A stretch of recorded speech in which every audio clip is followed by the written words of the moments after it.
Hello, and welcome, my friends, to the next video in the Create Better Content series, where I show you how to tap into your creativity so that you can stay consistent with your marketing and reach more customers.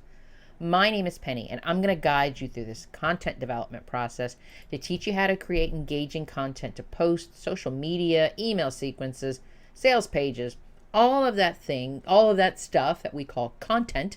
And that's what you use to reach customers.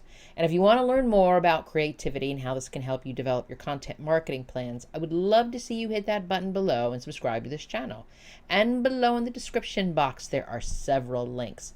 One of the links that you're going to see is for the content prompt playbook.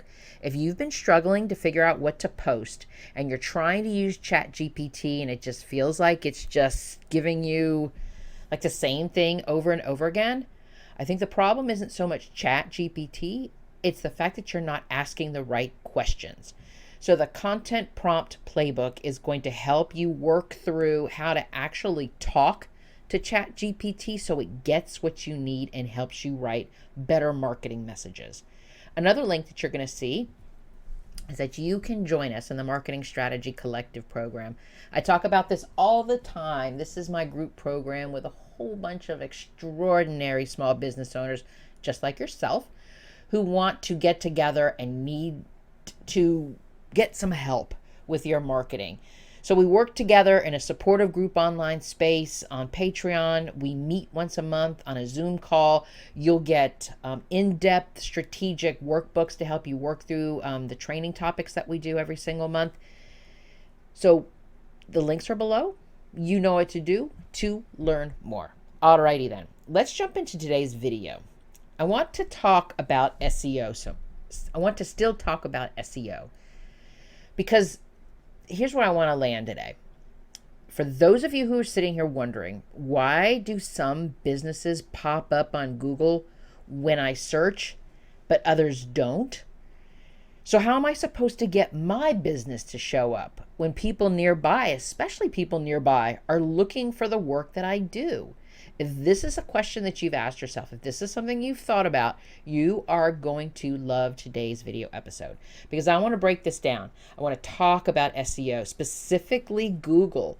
And I want to talk about this thing called your Google business profile and how to use local keywords and then create a strategy that's going to help you show up where it matters most, right in front of your local customers. So let's go through this real quick about why local SEO even matters. Because here's the thing. Almost all of us do this now. We pick up our phones and we say, coffee shop near me or web designer in Orlando. And Google doesn't just guess and give us somebody's information. It uses location data. It uses keywords, and it uses those things called reviews. You know, those Google reviews that we've seen? It uses all of that combined to decide which businesses are going to show up when it says coffee shop near me. So if your business isn't showing up, it's not that Google doesn't like your business. It's that Google doesn't have enough information to know that you're local. Google doesn't have enough information to know that this is what you can do so that when somebody is typing in that question, your business comes up as a result. So local SEO is how you fix that. It's not about ranking across the entire Google internet. It's about ranking within your zip code, in your area, within your town, within your city. It's how you get found by people who are at that point pulled up their phone and they're looking for something right now. Something near me. How can I fix this near me? And honestly, if you're a small business, especially a local small business, this is one of the most powerful and overlooked ways that you can grow your business and do it organically. So let's start with the foundation. Let's talk about this Google business profile. It used to be known Google My Business. So if you set up something called Google My Business, it's still the same thing. It's now called Google Business Profile. And this is what they call your digital storefront. You know, if we think about a brick and mortar store and we would drive past somebody's store, we would see stuff in the window, we would see their name on the outside. That's your storefront. Well, Google is your digital storefront. So it shows up when people search for your business name, or when they're looking for the services that you do or the products that you sell.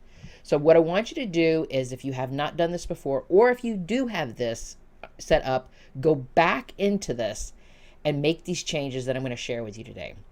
So for those of you who haven't done this, go into Google Business Profile and claim and verify your profile. And I mean verify. It's like google.com/business, something like that. It's really simple to find. Just run a search for Google Business Profile and you'll be able to find it. Make sure your listing is verified under your business name. You may need to get, verification through a cell phone. They may need to ask you for an email verification. Whatever you need to do, just verify it. And then when you fill it out, add every detail. Don't just put your business name in there. I want you to put everything in there. Don't skip anything. Put the business hours, put your address.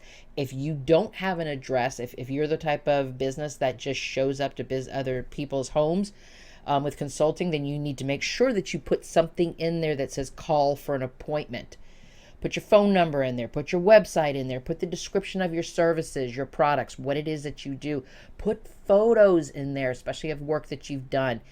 Even accessibility options, all of that stuff you want to do, because Google loves complete profiles. It gives them more data. It gives them more reason to pull your business up and to share it when it comes time for somebody to looking for this service nearby.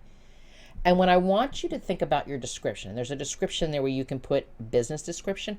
I want you to use a keyword-rich business description. I want you to say things like a family-owned bakery in Charleston, or licensed HVAC technician serving Atlanta homes.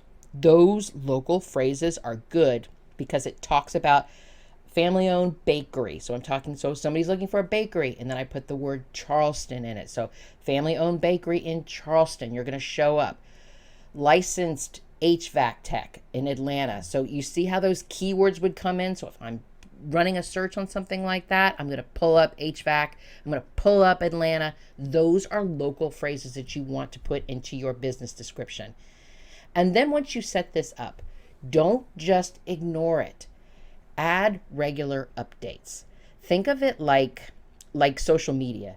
You don't just set up your business profile on social media and then walk away.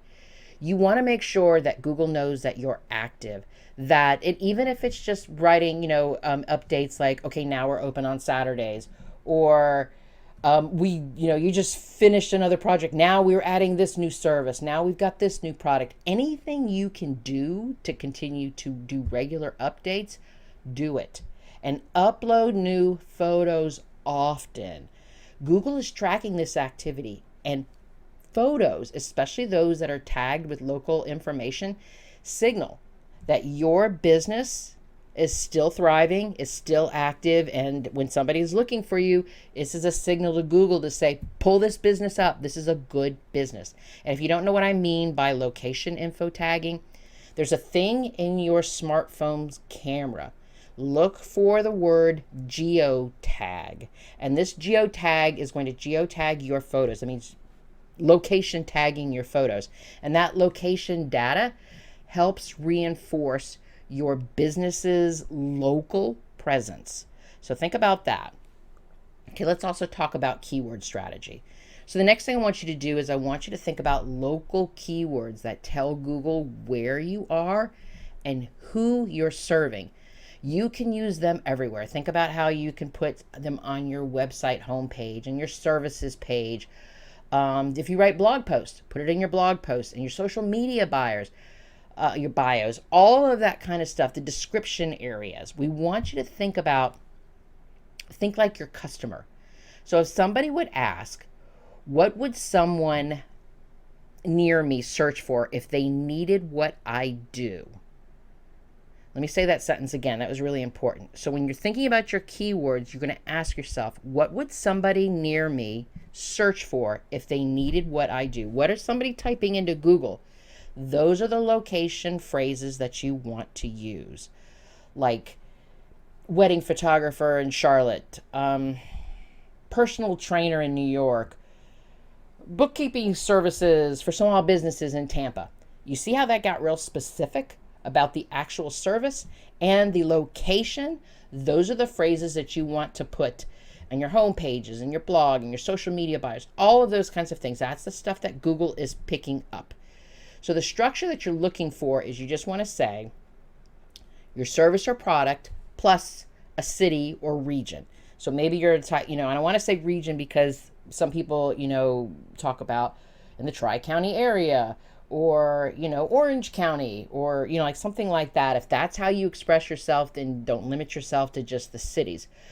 But if you do serve multiple towns, make like a short, like a locations page on your site.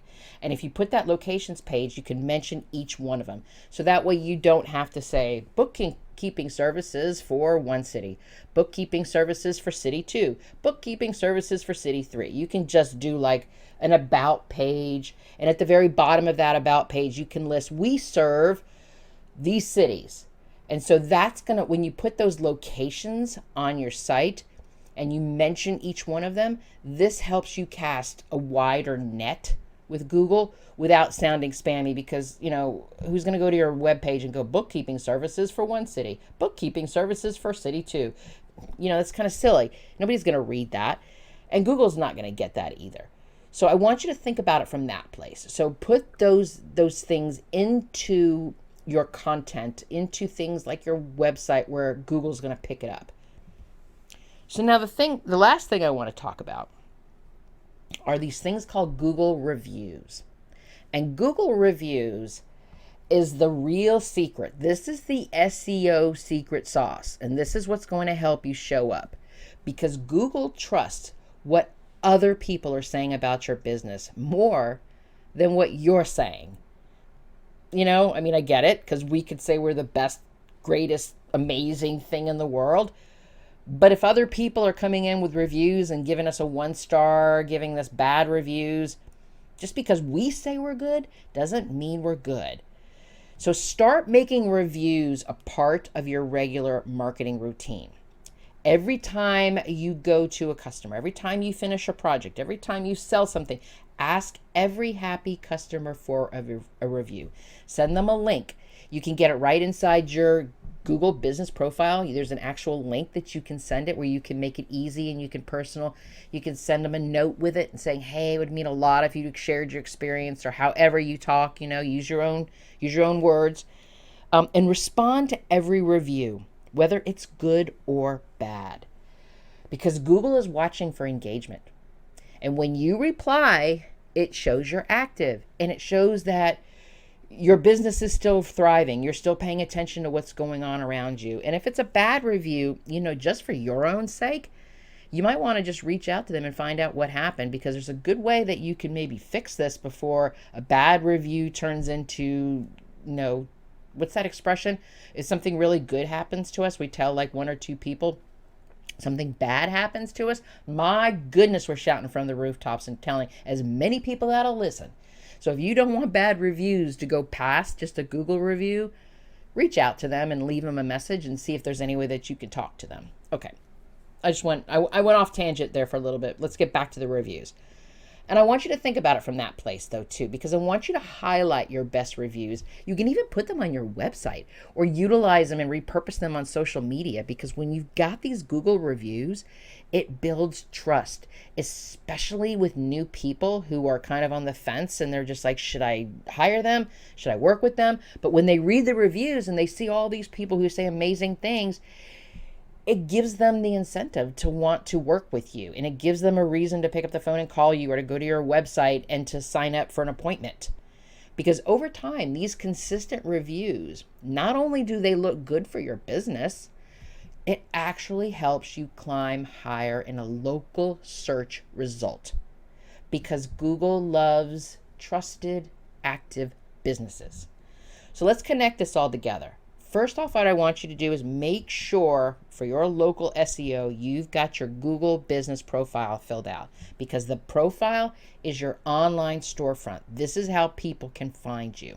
And your local keywords, that's the way that we use Google being able to help find us, right? So the two of those together, the profile is going to help the people find us. The keywords are going to help Google find us so they can pull us up in a search.